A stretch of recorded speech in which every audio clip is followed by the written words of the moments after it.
Professional değil mi?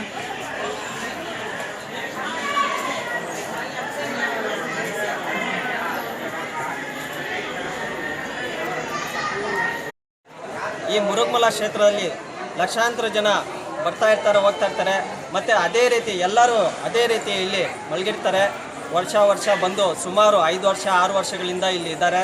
ವಾಸಿ ಏನೋ ಆಗಿ ನಾವು ಹೋಗಿದ್ದೀವಿ ಅಂತಕ್ಕಂಥದ್ದು ಮಾತುಗಳನ್ನು ಈ ಮುರುಗಮಲದಲ್ಲಿ ಪವಾಡನೆ ಅಂತ ಹೇಳ್ಬೋದು. ಯಾಕಂದರೆ ಇದು ಇತಿಹಾಸಕ್ಕೆ ಲಕ್ಷಾಂತರ ಜನ ಬರ್ತಾ ಇರ್ತಾರೆ, ಹೋಗ್ತಾ ಇರ್ತಾರೆ ಅಂತ ಇದರಲ್ಲಿ ಪವಾಡನೆ ಅಂತ ನಾವು ಹೇಳ್ಬೋದು. ನಮ್ಮೂರು ಟಿವಿ, ಚಿಂತಾಮಣಿ, ಇಮ್ರಾನ್ ಖಾನ್. ನಾನೀಗ ಚಿಂತಾಮಣಿ ತಾಲೂಕಿನ ಮುರುಗಮಲದಲ್ಲಿದ್ದೀನಿ.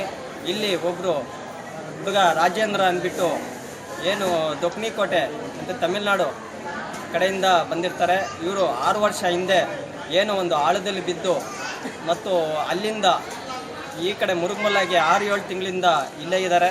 ಅವ್ರಿಗೆ ರಾತ್ರಿ ಪವಾಡದಿಂದ ಒಂದು ಏನು ದೇವರ ಒಂದು ದೃಷ್ಟಿಯಿಂದ ಕೊಟ್ಟು ಇವರು ಚೆನ್ನಾಗಿರತ್ತಂಥದ್ದನ್ನು ನಾವು ಅವ್ರ ಮುಖಾಂತರನೇ ತಿಳ್ಕೊಳ್ಳೋಣ.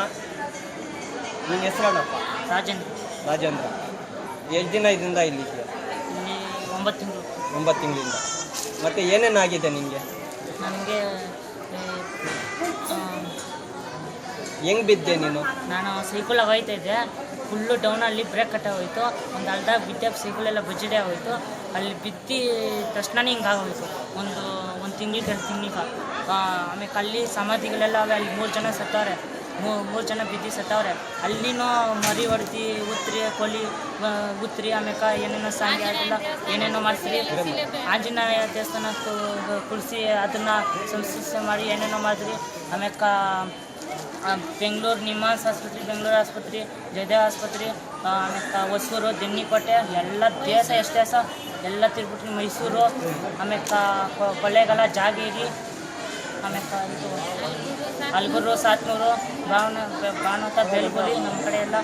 ಆಮೇಲೆ ದೆನ್ನಿಕೋಟೆ ಹತ್ರ. ನಿನಗೆ ಏನೇನು ಆಗ್ತಾಯಿತ್ತು? ನಿನ್ನ ಕೈ ಕಾಲು ಹೆಂಗಿತ್ತು ಮತ್ತು ಯಾವ ಥರ ಆಗಿತ್ತು ಅಂತ? ಕೈ ಕಾಲು ಹಿಂಗೆ ಲಪಾಯಿ ಹೋಗಿ ಈ ಥರ ಆಗ್ಬಿಟ್ಟು ಹಿಂಗೆ ಇದ್ದಿತ್ತು. ಆಮೇಲೆ ಇಲ್ಲಿ ಬಂದಮೇಲೆ 1 ತಿಂಗಳಿಗೆ ಹಿಂಗೆ ಬಂದ್ಬಿಡ್ತು. ಆಮೇಲೆ ಹಿಂಗೆ ಇತ್ತು. ಆಮೇಲೆ ಇವಾಗ ನೆನ್ನೆ ಇದು ಕೈ ಹಂಗೆ ಅಲ್ಲಿ ಜಂಡಬ ಹತ್ರ ಹಿಂಗೆ ಮಕ್ಕೊಂಡು ಮುಗಿತಾಯಿದೆ. ಈ ಕೈಗೆ ಬಂದ್ಬಿಟ್ಟು. ಆಮೇಲೆ ಇದು ಊಟ ತಿಂತಾ ಇರಲಿಲ್ಲ. ಯಾಕಲ್ಲಿ ನಾನು ನಡೀತಾ ಇರಲಿಲ್ಲ. ನಾನು ಹೋಗಿ ಊಟ ತಿಂತಾ ಇರಲಿಲ್ಲ. ಊಟ ಎಲ್ಲ ತಿಂತೀನಿ, ಚಂದ ನಡೀತೀನಿ. ಅಷ್ಟು ಚೆನ್ನಾಗಿ ಕೈ ಕಾಲು ಅಷ್ಟು ನೋವಾಯ್ತು, ಅಷ್ಟು ನಡೆಯಲ್ಲ. ಅದು ಬಂದ್ಬಿಟ್ರೆ ಸರ್ ಆಯ್ತದೆ. ಅಲ್ಲಿ ದೆನ್ನಿಕೋಟೆ ದರ್ಗಾಣ ಬಂದ್ವಿ. ಅಲ್ಲಿ ಬಂದ್ಬಿಟ್ಟು ಒಂದು ಆಂಟಿ ಬಂದಿದ್ರು. ಅಲ್ಲಿ ಬಂದ್ಬಿಟ್ಟು ನೀವು ಮುರುಗಮಲಕ್ಕೆ ಹೋಗ್ರಿ, ಇಲ್ಲೆಲ್ಲ ಕೇಸ್ ಆಗಲ್ಲ, ಇಲ್ಲ ಮೇಲಾಗಲ್ಲ, ಮುರುಗಮಲ ಹೋಗ್ರಿ ಅಂದರು. ನಮ್ಮಮ್ಮ ಕಾಸಿಲ್ಲ, ಏನಿಲ್ಲ, ಎಲ್ಲ ಖಾಲಿ ಆಗೋಯ್ತು. 9 ಲಕ್ಷ 1 ರೂಪಾಯಿ ಇಲ್ಲ, ಏನು ಮಾಡೋದು ಸರ್ ಅಂದರು. ಆಮೇಲೆ ನಾವು 2,000 ಕೊಟ್ಟು ಹೋಗಿ ತೋರಿಸ್ರಿ ಅಂದರು. ಆಮೇಲೆ ಅಡ್ರೆಸ್ ಕೊಟ್ಬಿಟ್ಟು ಹೆಣ್ಣು ಬಿಟ್ಬಿಟ್ಟು ಬಂದ್ಬಿಟ್ರಿ. ಪಾಪ ನಿಮ್ಮ ಧರ್ಮ ಬರ್ತದೆ ಅಂದರು. ಅವರು ಬಂದು ಮಕ್ಕಳಿದ್ದಾಗ ಬಂದ್ವಿ. ಅಲ್ಲಿನೂ 2,000 ಕೊಟ್ಟರು ತೋರಿಸ್ರಿ ಅಂತ. ಅಲ್ಲಿನೂ ಮುರುಗಮಲಕ್ಕೆ ಹೋಗ್ರಿ, ಇಲ್ಲ ಎಲ್ಲ ಆಗಲ್ಲ, ಕೇಸ್ ಆಗಲ್ಲ, ಮುರುಗಮಲಕ್ಕೆ ಹೋದರೆ ಮೇಲೆ ಆಯ್ತದೆ ಅಂದರು. ಅಲ್ಲಿ 2,000 ಸೇರಿತು. ಒಂದು ಅಪ್ಪುಜಾರಿ 500 ರೂಪಾಯಿ ಕೊಟ್ಟರು. ಆಮೇಲೆ ಅಲ್ಲಿ ಮುಂಚೆ ಇಲ್ಲಿ ಬಂದರು. ಮತ್ತು ನಿನಗೆ ಈ ಪವಾಡ ಆಗಿತ್ತಲ್ಲ ರಾತ್ರಿ, ಯಾವ ಥರ ನಿಮಗೆ ಯಾರು ಬಂದು ಕನ್ಸಲ್ಲಿ ಹೇಳಿದ್ರು ನಿಮಗೆ? ಮತ್ತೆ ಇದು ಯಾವ ಥರ ಹೆಂಗಿದ್ದಿದ್ದು, ನೀ ಹೆಂಗದು? ಅಮ್ಮ ಜಂಬೋಜಂಗೆ ಬಂದು ಬಂದು ಹೇಳ್ತಾಯಿದ್ರು, ನಡೀತೀಯಾ ಅಂತ. ದಿನಾನು ಕನ್ಸಲ್ಲಿ ಬರೋರು, ದಿನಾನು ಹೇಳೋರು, ದಿನಾನು ಅಮ್ಮ ಜಂಬೋಜಂಗೆ ಬರೋರು. ಕನ್ಸಲ್ಲಿ ಗಾಡಿ ಬಿಟ್ಕೊಂಡು ಕರಿ ಬಟ್ಟೆ ಹಾಕ್ಕೊಂಡಿದ್ರು. ನಮ್ಮ ಮನೆ ತಕ್ಕ ಯಾರು ಮಾಡಿಸಿರಂತ ಬಿದ್ರು ಮರಗಳೆಲ್ಲ ಇತ್ತು. ಅಲ್ಲಿ ಮಾಡಿಸಿರೋದಿತ್ತು. ನಾನು ಹೋದೆ, ಅಲ್ಲಿ ವಯಸ್ಸನ್ನ ಅಲ್ಲಿ ಹಿಂಗೆ ಇಲ್ಲಿ ಒಂದು ಅಜ್ಜೆ ಮದುವೆ ಅಲ್ಲಿ ಮಾಡಿಸೋರೆ. ಅಲ್ಲಿ ತೆಂಗಿನಕಾಯಿ ಉಳ್ಳೆ ಥರ ಅಂತರ ಆಯ್ತು, ಅಲ್ಲಿ ಮಾಡಿಸೋರೆ. ತಿರ್ಗ ಅಲ್ಲೋದೆ, ಅಲ್ಲಿ ಉಳ್ಳೆ ಥರ ಅಲ್ಲೇ ಮಾಡಿಸೋರೆ. ಆಮೇಲೆ ನಾನು ಹೋಯ್ತಿದ್ದೆ, ಅಲ್ಲಿ ಒಂದು ಅಮ್ಮ ಗುಡ್ಸಲ್ ಲಕ್ಷ್ಮಮ್ಮ ಅವರು ಮಾಡಿಸೋರೆ ಅಂದರು.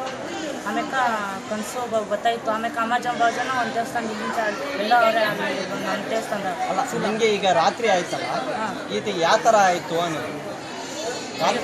ರಾತ್ರಿ ಕಾಲು ಕೈ ಬಂತಲ್ಲ, ಮತ್ತೆ ಈಗ ನೀನು ಹೆಂಗೆ ನಡೆಯೋಕ್ಕೆ ಸ್ಟಾರ್ಟ್ ಮಾಡಿದೆ ಅನ್ನೋದು? ನಾನು ಸುಮ್ಮನೆ ಕೂತಿದ್ದೆ, ನನಗೇನೇನು ಇಲ್ಲ. ನಾನು ಮುಕ್ಕೊಂಡು ಕೈ ಕಾಲಿಲ್ಲ, ನನ್ನ ಕೈ ಕಾಲು ಕೊಡ್ರಿ ಅಂತ ಮುಗಿತಾ ಇದ್ದೆ ಕೂತ್ಕೊಂಡು. ಆಮೇಲೆ ಅಮ್ಮ ಜಂಬೋಜಮ್ಮ ಬಂದ್ಬಿಟ್ಟು ನನ್ನ ಮನಸ್ಸಲ್ಲಿ ನಾವು ಹೆಂಗೆ ಮಾತಾಡ್ತಿರಂಗೆ, ನೀನು ನಡ್ಕೊಂಬಾ, ನಡೀತೀಯಾ, ಅದು ಬಿಡಲ್ಲ ನಡೆಯೋದಂದ್ರೆ ನಾನು ನಡೆಸ್ತೀನಿ, ನೀನು ನಡ್ಕೊಂಬಾ, ಆಯ್ತದೆ ನಿಮ್ಮ ಕೈಲಿ ನಡಿಬೇಕು ಇವಾಗ, ನನ್ನ ತಂಗ ನಡ್ಕೊಂಬಂದು ಎಲ್ಲ ತಿರುಗಿ ಮುಗಿ ಅಂದರು. ಹಂಗೆ ಹೋಗಿ ಮುಕ್ಕೊಂಡು ಬಂದೆ. ಆಮೇಲೆ ನಡಿ ಮೇಲಾಯ್ತದೆ ಅಂದು.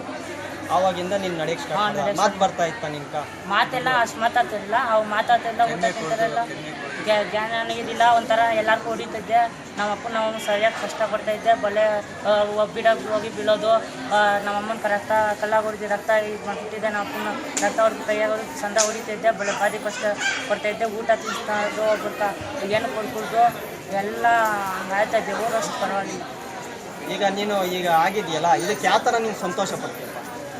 ಅಮ್ಮ ಜನ ಒಳ್ಳೇದು ಮಾಡಿದ್ರು, ಸಂದ ಒಳ್ಳೆ ಮಾಡಿದ್ರು ಅಂತ ಸಂತೋಷ.